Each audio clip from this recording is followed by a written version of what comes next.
Hi, I'm Mike Hill at Roane State Community College. I'd like to invite you to an exhibit of my personal collection of contemporary vernacular American art. Will be going on until April 4th, Monday, April 4th at 6 p.m. when we will have a closing reception and gallery talk. Would definitely like to invite you to come out for that, but in the meantime, here's a sneak peek at the collection. Vernacular American art connotes the art by people who didn't really think of themselves as artists. They had no formal training, no art history or art appreciation background, but they do feel a compelling need, even a compulsion to create. And so I have been collecting this work for approximately the last 20 years.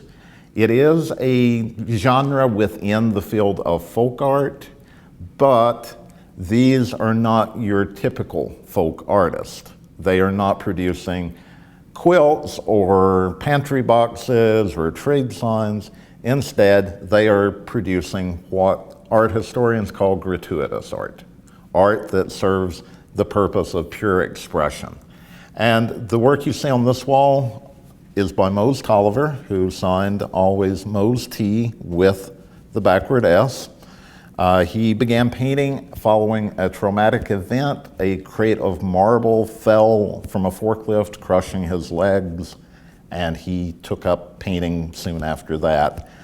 This is called Dry Bones Charlie and is thought to represent an X-ray picture of the man himself. And you'll notice the limited palette, the painted border, the very obvious brush strokes. There is not the attempt to disguise that this is a painting. There is not really an attempt to make this realistic. Along this farther wall, we have Jimmy Sudduth, another Alabama artist, who is noted for his medium. He painted with mud, in this case mud and soot, and mixed the materials with sugar to bind them. And in later pieces, he also added commercial paint, so that in this portrait of an Indian, you have both textures. This is a work by Mary T. Smith from Mississippi. Mary T. was someone with very limited education. She worked as a sharecropper, worked as a domestic until she did finally retire. And after that, she began painting. It was just a sudden inspiration for her. She said she did it to pretty up her yard. Many of her works are articulated figures cut out of roofing tin. As she became more well-known as an artist, and as her health declined, she switched to plywood panels, found plywood panels. And typically her work all feature these very striking portraits with, in later works, halos, and this very cryptic script.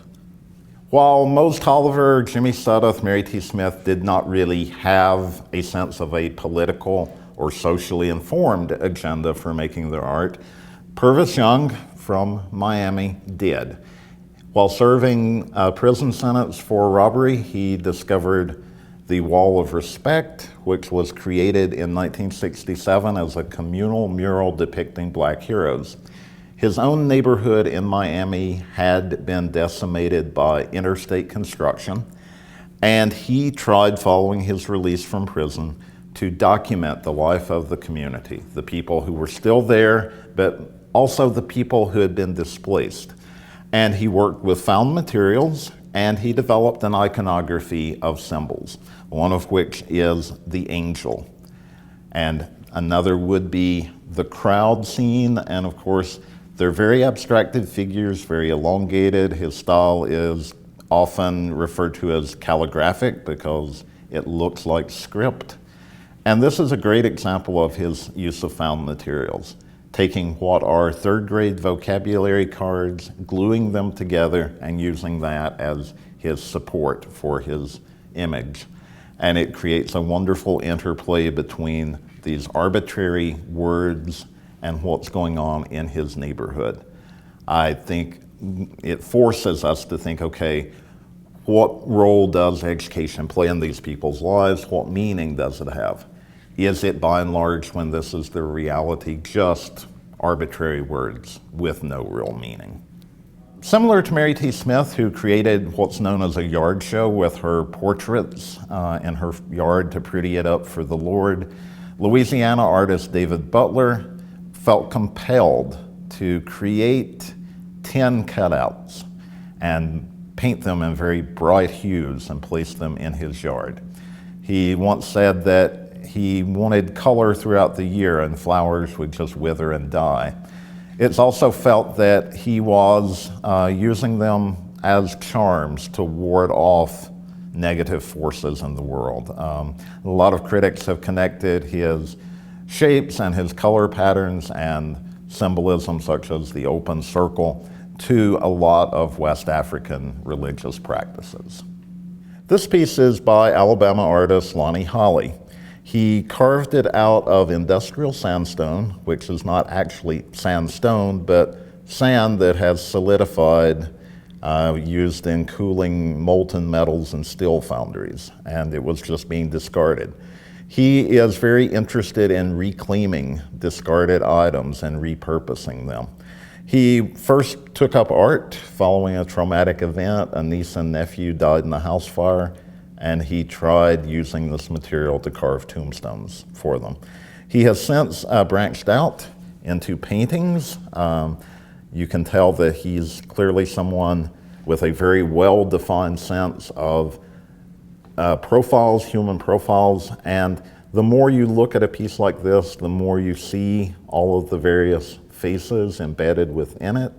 And he's very mystical in his outlook and very much concerned with the human spirit and the human mind. These works are by Wellman Charlehorn, who is currently homeless in New Orleans. Prior to that, he spent most of his life in Angola State Prison.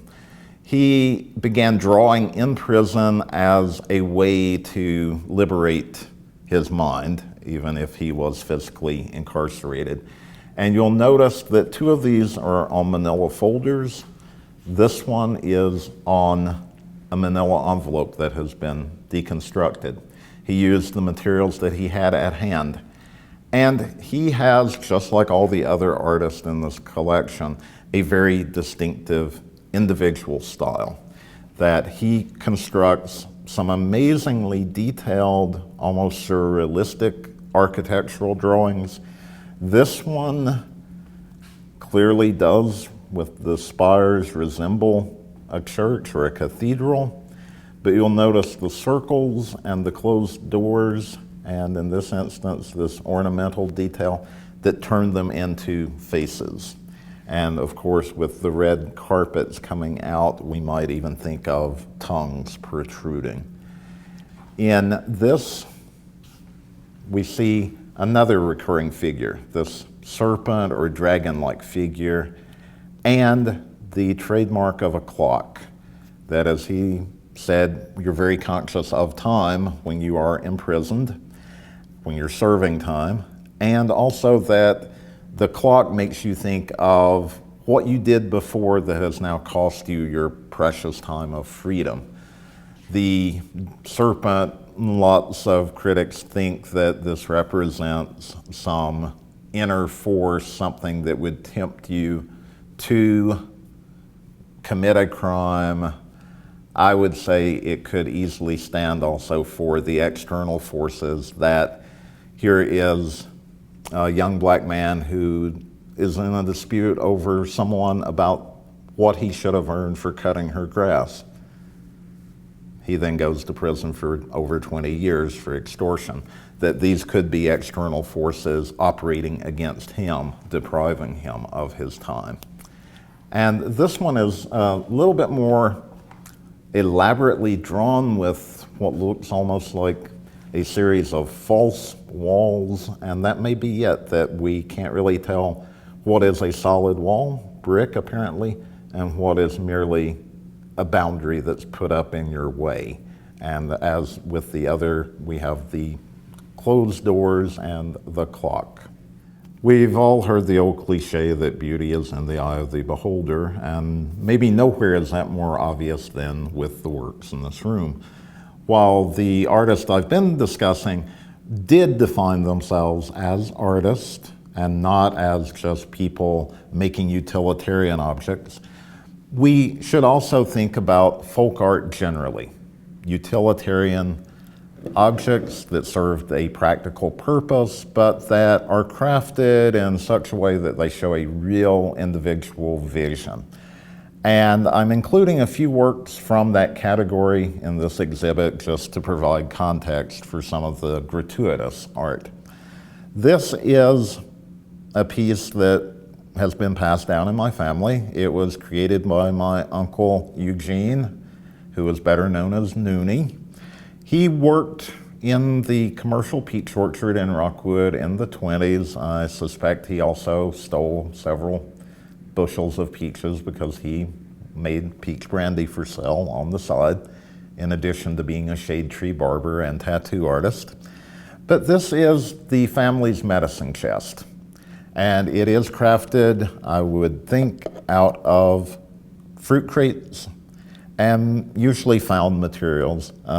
The hinges obviously are far too large for holding this door, very small, fragile door on. He's found a shard of mirror and I think very artfully tacked it around with nails. And this is probably off of a piece of furniture. It's a repurposed knob. But clearly an object like this that is very humble, very nondescript in a lot of respects, would have been nothing to him. It was merely created for a specific purpose, something to look in while he shaved.